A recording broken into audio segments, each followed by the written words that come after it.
శ్రీ గురుభ్యో నమః. శ్రీ మాత్రే నమః. అందరికీ నమస్కారం. 2024 ఉగాది తర్వాత బ్రహ్మంగారు కాలజ్ఞానం ప్రకారం జరగబోయే అద్భుతాలు ఇవే. మరి ఆ అద్భుతాలు ఏమిటో తెలియాలంటే ఈ వీడియోని ఎక్కడా కూడా స్కిప్ చేయకుండా చూడండి. బ్రహ్మంగారు కాలజ్ఞానంలో వేల విషయాలను చెప్పారు. ఇప్పటికే వాటిల్లో కొన్ని నిజమయ్యాయి. అందుకే ఈయన కాలజ్ఞానం ప్రపంచవ్యాప్తంగా పాపులర్ అయ్యింది. దొంగ బాబాలు పుట్టుకురావడం, 6 పాప గర్భవతి అవ్వడం, ఆడవాళ్ళు మానం అమ్ముకోవడం, గాంధీ లాంటి మహాత్ముడు స్వాతంత్రం తీసుకురావడం, ఇలా కాలజ్ఞానంలో చెప్పినవి చాలా జరిగాయి. బ్రహ్మంగారు కర్నూలు జిల్లాలోని జనగామ పల్లెలో అచ్చమ్మ గారి ఇంట్లో పశువుల కాపరిగా ఉంటూ రవ్వలకొండలో కాలజ్ఞానం రాశారు. ఆవుల చుట్టూ గీత గీసిన రవ్వలకొండలో రచన గావించారు.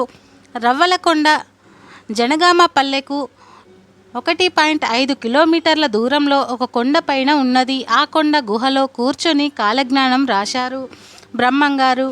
కనుక ఆ కొండలను బ్రహ్మంగారి కొండలు అని కూడా పిలుస్తూ ఉంటారు. ఈయన దేశాటన చేస్తూ కాలజ్ఞానం చేశారు. పశువుల కాపరిగా వడ్రంగిగా కూడా బాధ్యత వహించారు.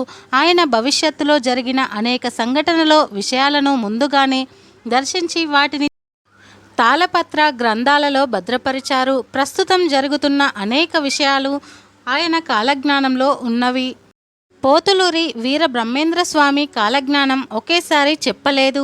అనేక సందర్భాలలో వేరువేరు వ్యక్తులకు తెలియజేశారు. బ్రహ్మంగారు చనిపోయే ముందు కందిమల్లయ్య పాలెంలో గరిమిరెడ్డి అచ్చమ్మగారి ఇంటి ఆవరణలో 14,000 కాలజ్ఞాన పత్రాలను పాత్రలో పాతిపెట్టి దాచారు. దానిపై చింత చెట్టును కూడా నాటారు. అది ఒక చిన్న గది వెడల్పు మాత్రమే కలిగి ఉంటుంది. ఆ గ్రామంలో ఏవైనా వ్యాధులు మరేవైనా ప్రమాదాలు జరిగే ముందు సూచనగా ఆ చెట్టుకు ఉన్న పూత మొత్తం ఒక్క రాత్రికి రాలిపోయి జరగబోయే అశుభాన్ని సూచిస్తుంది. అలాగే ఈ చెట్టుకు కాచిన చింతకాయల లోపల నల్లగా ఉండి తినడానికి పనికి రాకుండా ఉంటాయి. చెట్ల పక్క నుండి ఎర్రని రక్తము వంటి ద్రవము కారి గడ్డకట్టి కుంకుమలా ఉంటుంది. దాన్ని అక్కడ ప్రజలు వ్యాధులు ప్రమాద నివారణల కోసం స్వీకరిస్తారు. జనగామ పల్లెలో ఉన్న వృద్ధులందరూ కూడా ఆ చెట్టు గురించి చెప్పగలరు. ఆ చింత చెట్టుకు ఇప్పటికీ నిత్య దీపారాధన జరుగుతూనే ఉంటుంది. ఇది ఇలా ఉంటే ఇప్పుడు 2024 ఉగాది తర్వాత జరిగే వాటి గురించి బ్రహ్మంగారు కాలజ్ఞానంలో ఏమని ఉందంటే 2024 ఉగాది తర్వాత రోజుల్లో వెంకటేశ్వరుని సొమ్మును దొంగలు అపహరిస్తారు. తిరుపతి వెంకటేశ్వర గుడిలో ముసళ్ళు ప్రవేశించి 3 రోజులు పూజలు లేక తలుపులు మూసి ఉంచుతారు. గరుడ ధ్వజంలో ఓంకార నాదాలు పుడతాయి. తిరువల్లూరి వీర రాఘవస్వామికి చెమటలు పడతాయి అని కాలజ్ఞానంలో ఉంది. ఇలాగే బియ్యం ధర విపరీతంగా పెరిగిపోతుంది. బియ్యం కొనలేని పేదవారు ఆకలితో చనిపోతారు. ఆకలి చావులు పెరిగిపోతాయని బ్రహ్మంగారు కాలజ్ఞానంలో చెప్పారు. ఇది 2024 నుండి 2030 మధ్యలో ఎప్పుడైనా సరే జరగవచ్చు. 2024 ఉగాది తర్వాత బ్రహ్మంగారి మఠానికి ఈశాన్య దిశలో ఒక మహిళ గర్భం దాలుస్తుంది. ఆ గర్భం పగిలి బిడ్డ పుడుతుంది. ఆ సమయంలో ఆకాశంలో మెరుపులు ఉరుములు పడి అక్కడ ప్రజలు చనిపోతారని బ్రహ్మంగారు కాలజ్ఞానంలో చెప్పారు. అలాగే 2024 ఉగాది తర్వాత ఇండియాలో ఒక పెద్ద యుద్ధం జరుగుతుంది. ఢిల్లీలో బాంబుల వర్షం కురుస్తుంది. చాలామంది జనాలు చనిపోతారు. అదే సమయంలో నెల్లూరు జిల్లా మొత్తం నీటి మునిగిపోతుంది అని ఈ 2024 లేదా 2025 లోపు ఎప్పుడైనా సరే జరగవచ్చు అని బ్రహ్మంగారు చెప్పారు. అంతేకాదు 2024 ఉగాది తర్వాత కుల మతాల వలన ప్రజలు కొట్టుకొని చేస్తారని కాలజ్ఞానంలో ఉంది. పాపాత్ములు ఎక్కువ రోజులు జీవిస్తారని బ్రహ్మంగారు చెప్పారు. బంగారం కనుమరుగవుతుందని, ఉన్న బంగారానికి డిమాండ్ పెరుగుతుందని, బంగారం ధర విపరీతంగా పెరిగిపోతుందని, బంగారం ధర లక్షలు చేరుకుంటుందని బ్రహ్మంగారు చెప్పారు.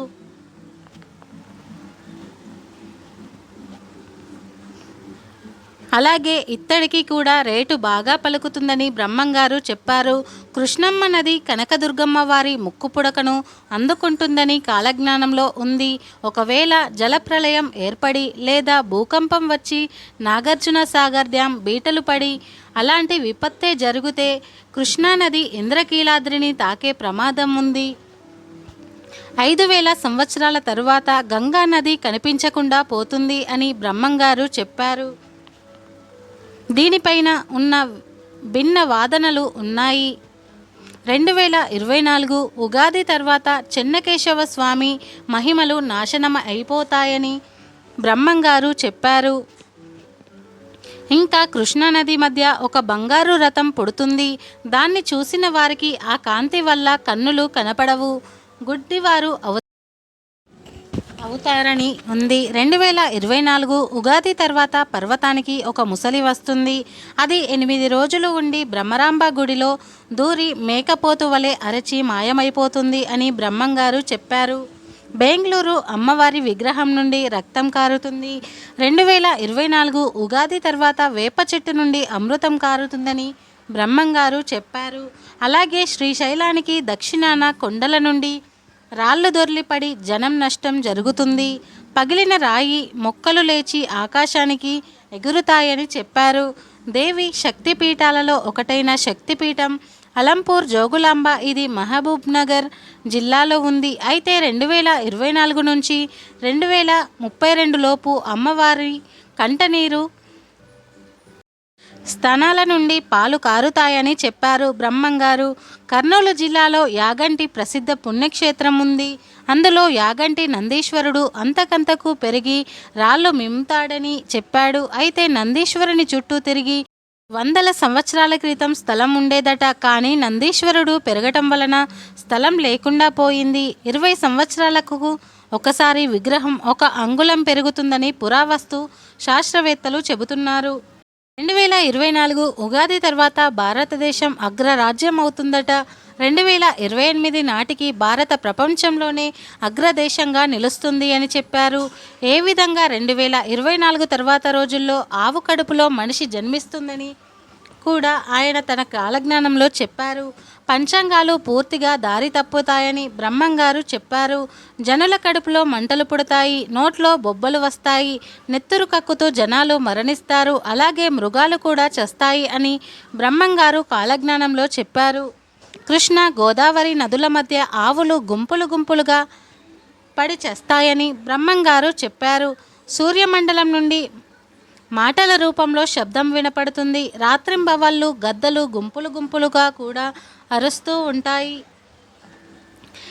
నీటి అందలి చేపలు తాను చస్తామని భావించి బయటకు వస్తాయి. విచిత్రమైన ఈత చెట్టు ఒకటి పుట్టి రాత్రులు నిద్రపోతుంది, మళ్ళీ ప్రొద్దుటూ లేచి నిలబడుతుంది. ఇలా 8 సంవత్సరాలు జరిగిన తర్వాత ఆ చెట్టు నశిస్తుంది. ఇది మొదలు దేశంలో తీవ్రమైన కరువు ఏర్పడుతుంది. భయానికి సూచనగా ఆకాశం ఎర్రగా మారుతుంది. 6 మతాలు ఒక్కటే అవుతాయి. నిప్పుల వర్షం కురుస్తుంది. కుక్కలు గుర్రాలను చంపుతాయి. ఆకాశం నుండి నక్షత్రాలు రాలిపడతాయి. శ్రీశైల క్షేత్రాన కళ్ళు చేపలు అమ్ముతారు. వేశ్యగృహాలు నిలుస్తాయి. అనేక రకాల వ్యాధులు ప్రబలుతాయి. శ్రీశైలంలో పొగమంటలు పుడతాయి. ఇవన్నీ 2024లో లేదా తరువాతి రోజుల్లో జరుగుతాయి. భవిష్యత్తును ముందుగానే ఊహించి కాలజ్ఞానంలో రాసినవన్నీ నిజంగానే జరిగాయి. ఇక ఏం జరుగుతుందో రాబోయే రోజుల్లో చూడాలి. బ్రహ్మంగారు రాసిన కాలజ్ఞానంలో ఇప్పటి వరకు జరిగినవి ఏమిటి అంటే, కాశీలోని దేవాలయం 40 రోజులు పాడవటం అని చెప్పారు. ఆయన చెప్పిన విధంగానే 1919 నుంచి 1912 మధ్యలో గంగా నదికి తీవ్రంగా వరదలు వచ్చాయి. ఆ సమయంలో అక్కడ కలరా వ్యాపించింది. దీని కారణంగా కాశీ పుణ్యక్షేత్రాన్ని సందర్శించుకోవడానికి భక్తులు ఎవరూ కూడా వెళ్ళలేదు. రాచరికలు రాజుల పాలనలో నశిస్తాయని బ్రహ్మంగారు చెప్పారు. ఇప్పుడు ప్రస్తుతం భారతదేశంలో రాజరిక వ్యవస్థ అనేది లేదు. ఒక అమ్మ 16 సంవత్సరాలు రాజ్యమేలుతుంది అని అన్నారు. ఇక ఇందిరాగాంధీ 16 సంవత్సరాల పాటు మన దేశానికి ప్రధానమంత్రిగా ఉన్నారు. బ్రాహ్మణుల అగ్రహారాలు నశించిపోతాయి అని అన్నారు. బ్రహ్మంగారు ఇప్పటికే వారికి తెలియదు కానీ ఈ 100 సంవత్సరాల కిందటి వరకు కూడా తమకు వందల ఎకరాలతో కూడిన అగ్రహారాలు ఉండేవి. ప్రస్తుతం ఎక్కడా కూడా అగ్రహారం లేవు. జనసంఖ్య విపరీతంగా పెరుగుతుంది అన్నారు. బ్రహ్మంగారు ప్రస్తుతం ప్రపంచ జనాభా విపరీతంగా పెరిగిపోయింది. విచిత్రమైన యంత్రాలు పుట్టుకొస్తున్నాయి కానీ చావు పుట్టుకలు మాత్రం కనుగొనలేకపోతాడు అని చెప్పారు. బ్రహ్మంగారు సృష్టిని మార్చడానికి ఎన్నో ప్రయత్నాలు చేస్తారు. చనిపోయిన వారిని బ్రతికించే యంత్రము, మనుషుల్ని పుట్టించే యంత్రాన్ని ఇప్పటి వరకు కనుగొనలేదు. అల్లకల్లోలం చెలరేగి దేశాన్ని అల్లకల్లోలం పెట్టెను అని వీరబ్రహ్మేంద్ర స్వామి గారి కాలజ్ఞానంలో చెప్పారు. రావణుని దేశము అంటే శ్రీలంక. శ్రీలంకలో తమిళులు, శ్రీలంక వాసుల మధ్య జాతి కలహాలు మొదలయ్యాయి. ఈ విషయం అందరికీ తెలిసిందే. నీటి నుంచి దీపాలు వెలిగిస్తారు అని చెప్పారు. ప్రస్తుతం నేటి నుంచే మనకు విద్యుత్తు వస్తుంది. ఈ హైడ్రో ఎలక్ట్రిసిటీ గురించి 100 ఏళ్ల క్రిందటి బ్రహ్మంగారు చెప్పారు. గట్టివాడైన పొట్టివాడు ఒకడు దేశాన్ని పరిపాలిస్తాడు అని బ్రహ్మంగారు కాలజ్ఞానంలో చెప్పారు.